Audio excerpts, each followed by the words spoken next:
Welcome back to America's Fractured Politics. I'm your host, Mark Mansour.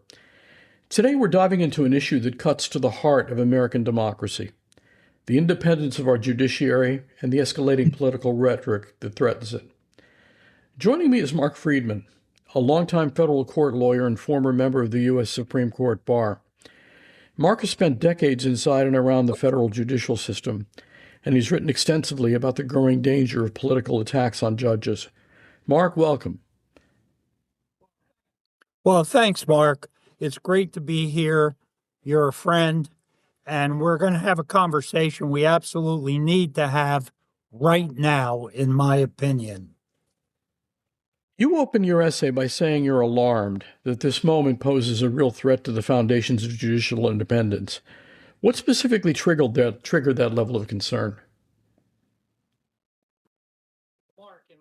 Mark, in my career, I've always viewed judicial independence as the pillar that allows the rest of the constitutional structure to function.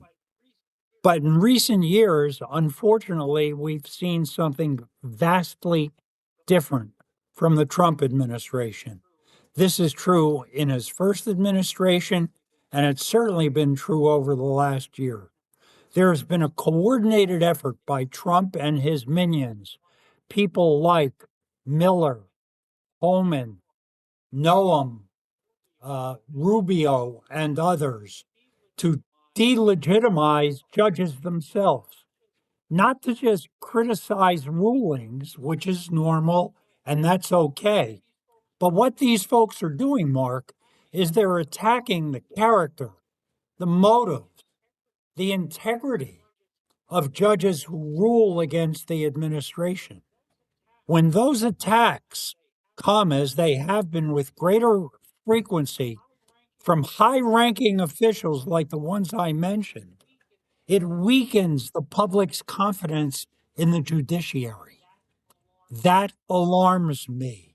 I've spent almost 50 years inside federal courts throughout the country. I have the greatest respect for them.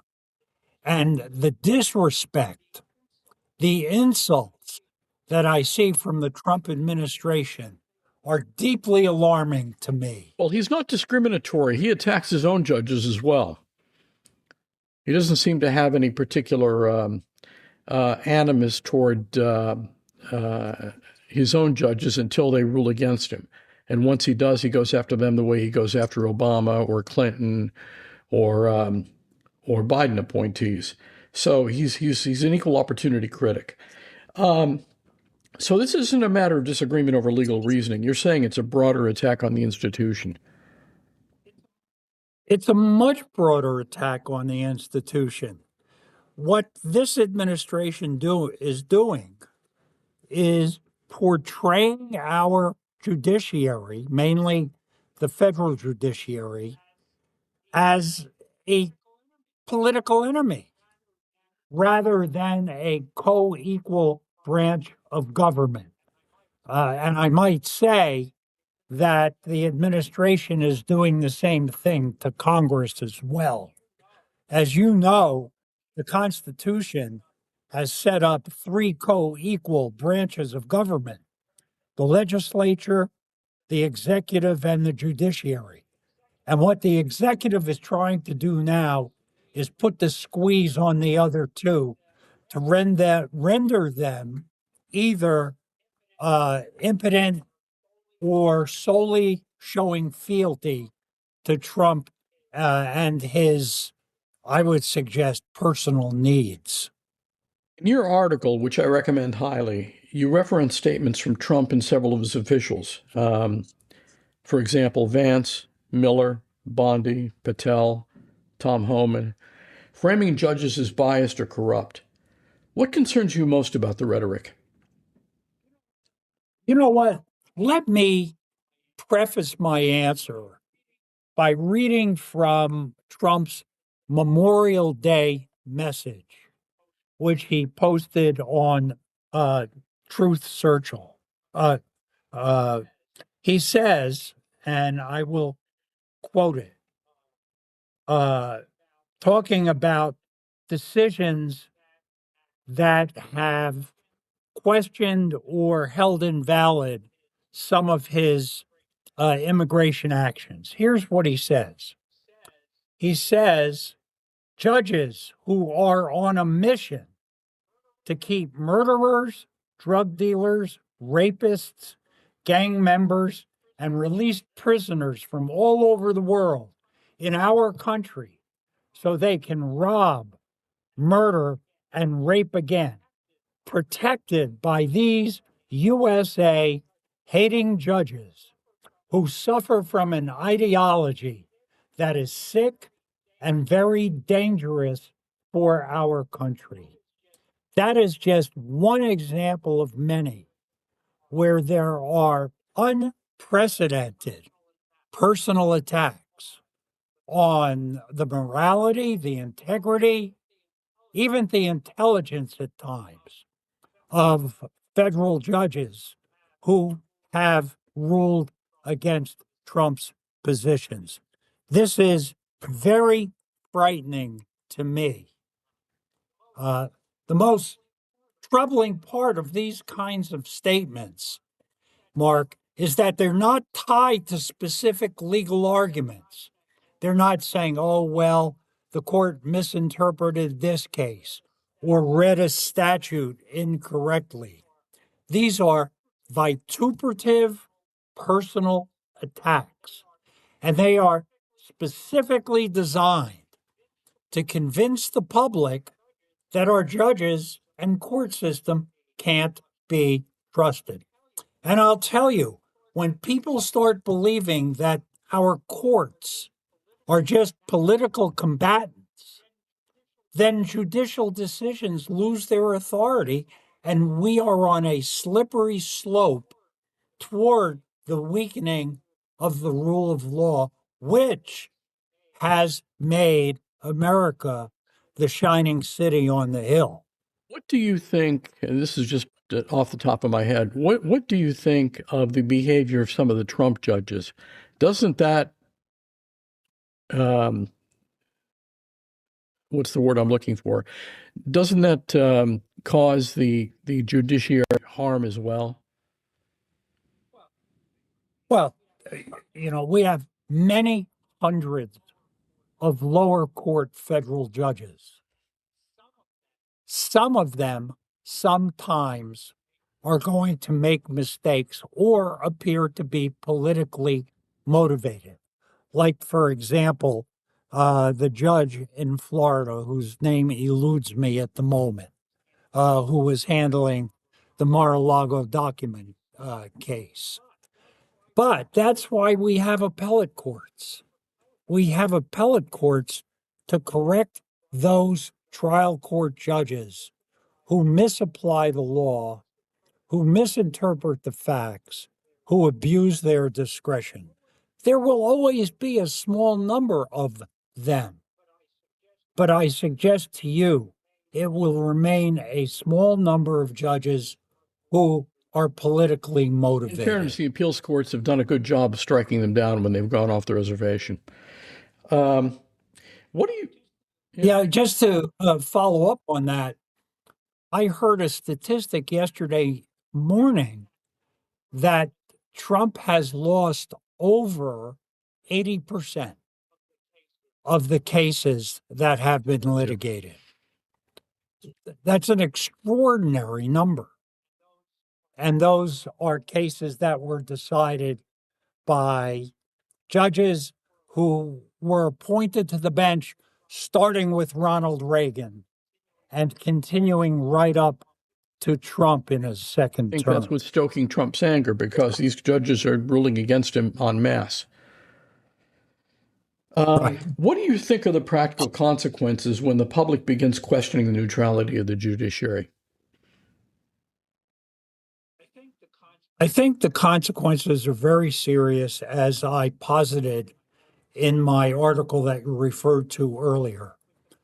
With the kinds of statements that Trump and his minions are making, such as the one I read a moment ago, you begin to see polarization around court rulings.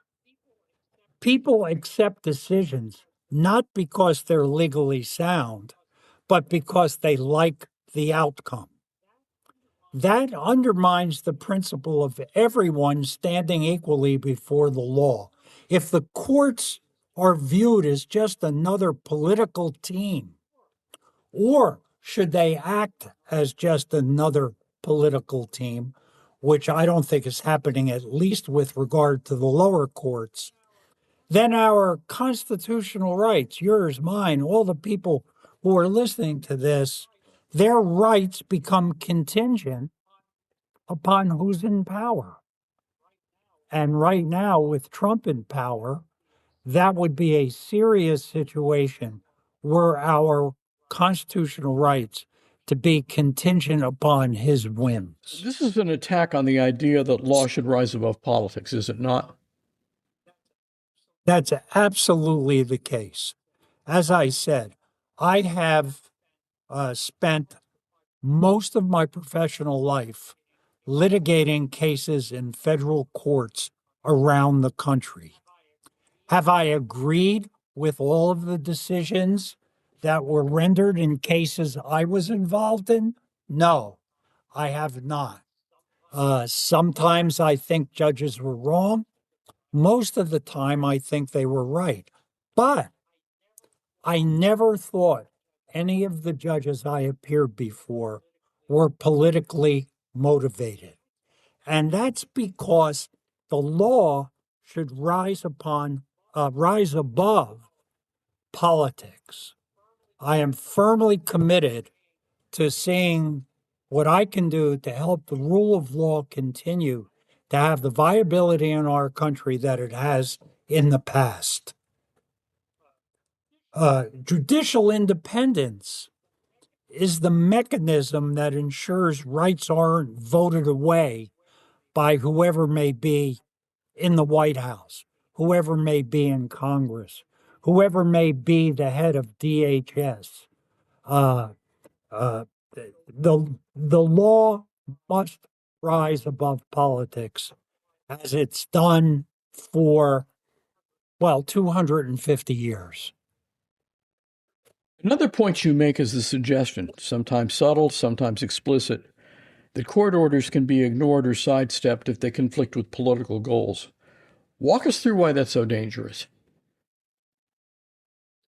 When I was in law school, and perhaps you learned this as well, it's a rare instance where a party can disregard a judgment, decision, or order of the court. The relief that that party is entitled to would be available through an appeal. That's what the process is about.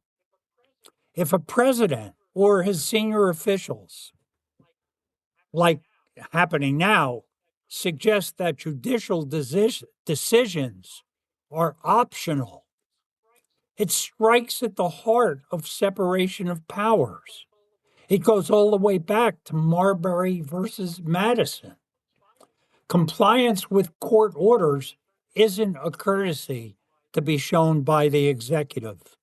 It's a constitutional requirement. Undermining that requirement, letting the executive choose which orders it will obey and which it will disobey, invites chaos. And that's in part because our courts, Mark, depend not on armies, they depend on the public trust in the process that's being followed. And it's also premised upon good faith cooperation by the executive branch. Even in the Nixon administration, he complied with those judgments, decisions, orders that he didn't agree with, that he thought were wrongfully decided. But he understood the importance of obeying those kinds of rulings issued by the judiciary, and that if he wanted relief, the road for him to follow was to take an appeal.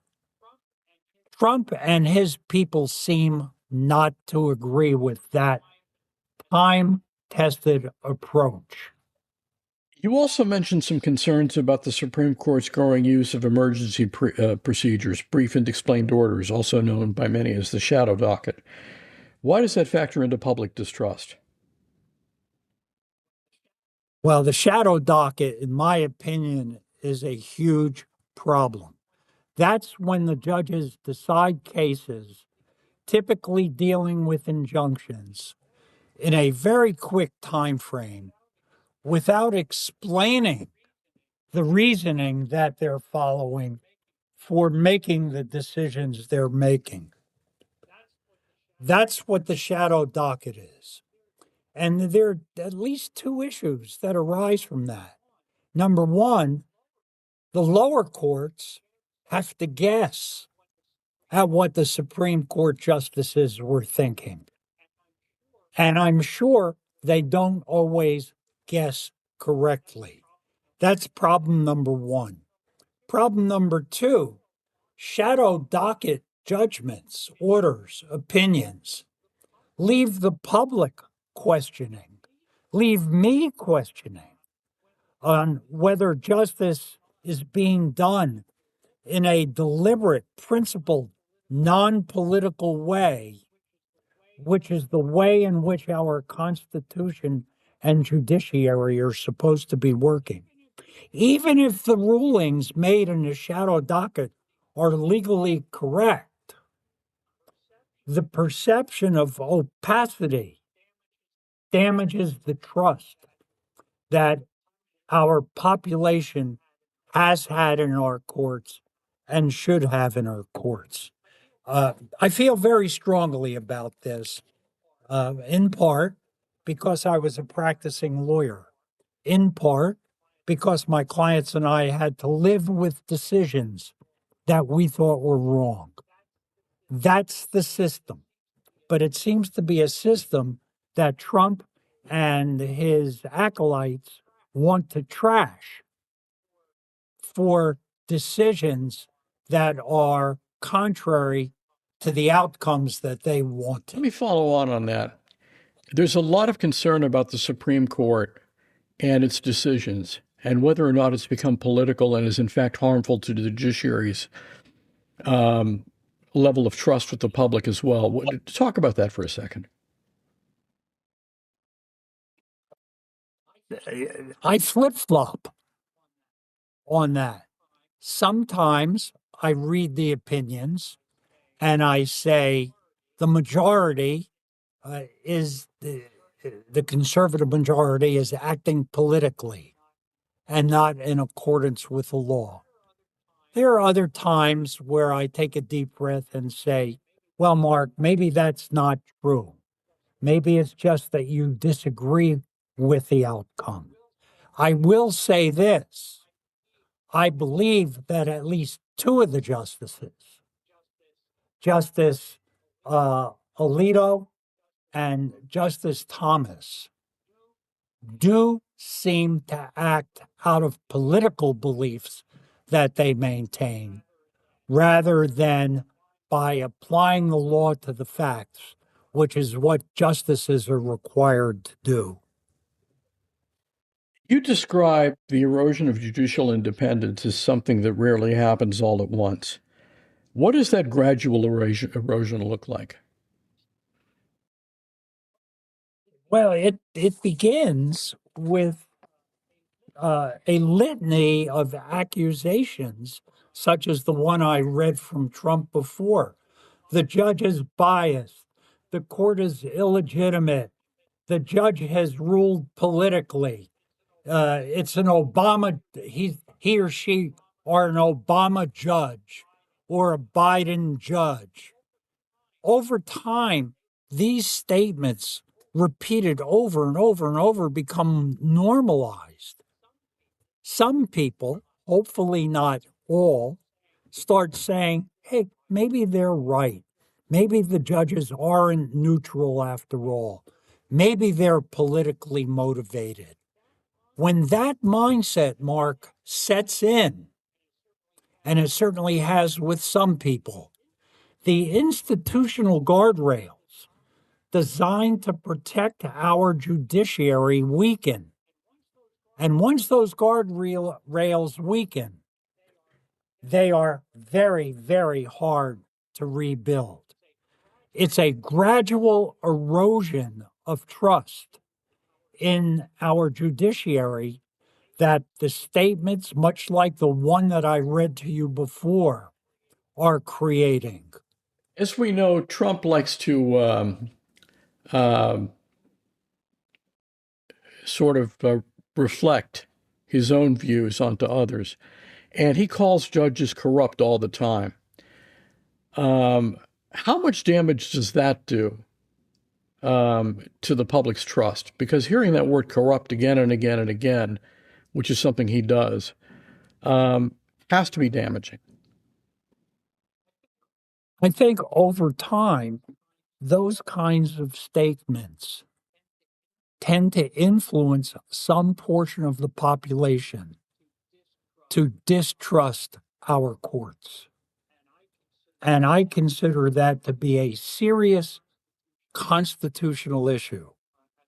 As I mentioned a few minutes ago, the court system, the judiciary, is one branch of three, three co-equal branches. And if any one of the branches is diminished, and in this case, we're talking about the judiciary, I think it creates the possibility of serious constitutional crises. It's a very serious problem. I am alarmed. I am very sensitive to it. You also talk about the impact on judges themselves and even on future judicial nominees. Expand on that a bit. I think that from what I've read, and I've read a great deal about this subject, the many of the judges in our federal judiciary are having morale issues. They are fearful of harm to themselves and their families. They are being doxxed. And many of them are probably saying to themselves, why am I doing this? I don't need this kind of abuse that's taking place. I can make a lot more money in private practice than I am as a member of the judiciary. Do I want to continue to subject myself to this while working long, hard hours if I can make more money doing it in private practice? So I think a couple of things are going to happen and are happening. Number one, it's going to discourage many qualified candidates from seeking judicial positions, and it's going to encourage those who have lifetime appointments to basically throw up their hands and say, I don't need this anymore. I'm out of here. I'm either retiring or going back into private practice. I think those are the effects that Trump's campaign against the judiciary is having. Um, One thought that comes to my mind is that Trump, being Trump, is trying to drive some of these judges out of the bench so that he can appoint his own people. What do you think of that? I think that's a possibility. And given Trump's history over the many decades, including as a contractor in New York, I would not be at all surprised if his campaign of vengeance, if he continues his campaign of vengeance against members of the judiciary who may have ruled against him in cases that he's lost.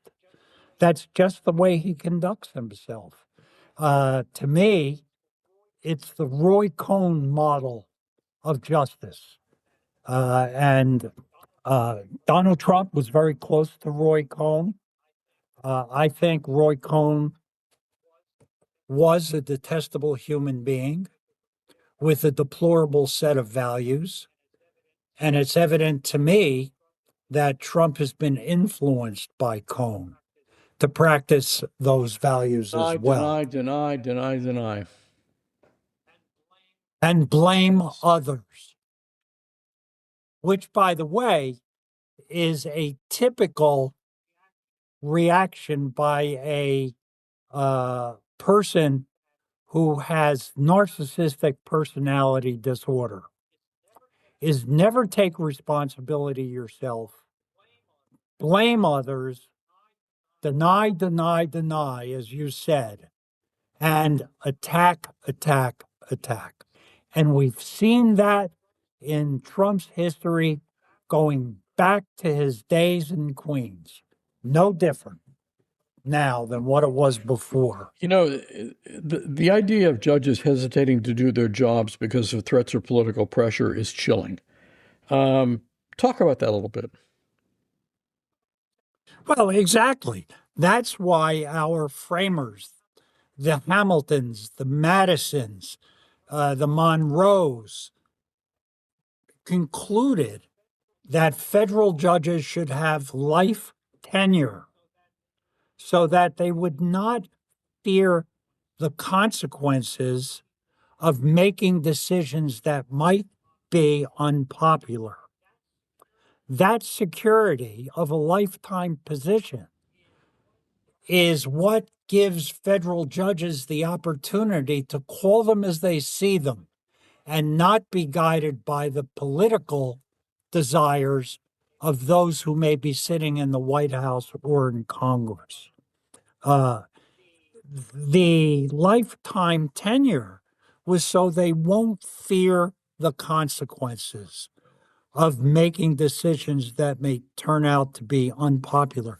And when that protection is undermined, socially or politically, even if not legally, the entire system suffers. So I take it that you're not in favor of something that has been propounded by a lot of people, which is election of judges. I have seen in different jurisdictions the elections of judges result in some very unfortunate results. I practiced law for 35 years in New Jersey, where judges were appointed by the governor and confirmed by the legislature. And we had a pretty good judiciary. I always believed that were judges elected in New Jersey, we would not have had the quality of the judiciary we had, nor the quality of justice that was meted out in New Jersey. I find it unseemly for judicial candidates to be uh, politicking in order to gain votes, which would enable them to become judges. I am totally against the election of judges. And those are the reasons What it's why. worth, I agree with you. Um, let's go back to the founding the founding era that you mentioned. You've argued that the framers intentionally insulated judges from political pressure because they understood the risk of a majority rule turning into a majority abuse. For our listeners, why is that such a foundational insight? Independence of the judiciary is not a luxury, it's the safeguard. If I'm a judge handling a politically sensitive case, I want to be able to look at the facts proven at the trial level, determine what the applicable law is, and apply the law to the facts.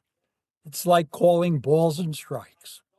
I don't, if I'm a judge, want to be influenced by who's in office now, who may be in office in 4 years.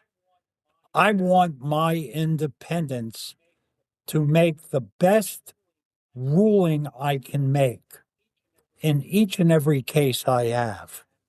And uh, in my view, the framers of the Constitution, Mark, were spot on when they decided that federal judges should have lifetime tenure. And my experience, largely speaking, is it's worked very, very well. So basically, independence isn't a luxury, it's a safeguard. It's a safeguard, and I would suggest beyond even being a safeguard, it's a necessary component for the equal application of the law.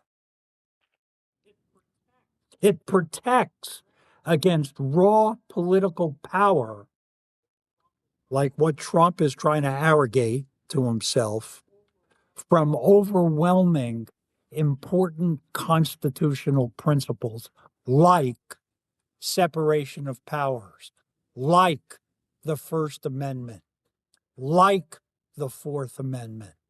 And I could go on and enumerate more. Toward the end of your article, you call for a renewed commitment to respecting judicial independence.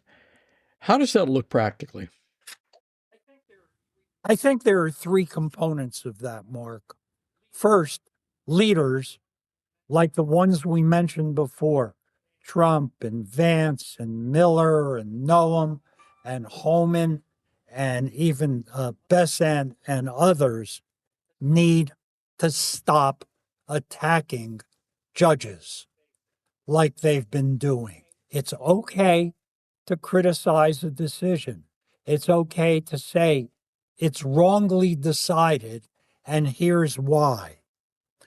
But don't do it in a way that delegitimizes not just that judge and that court, but the whole judicial process. That's number one. Leaders must stop. Number two,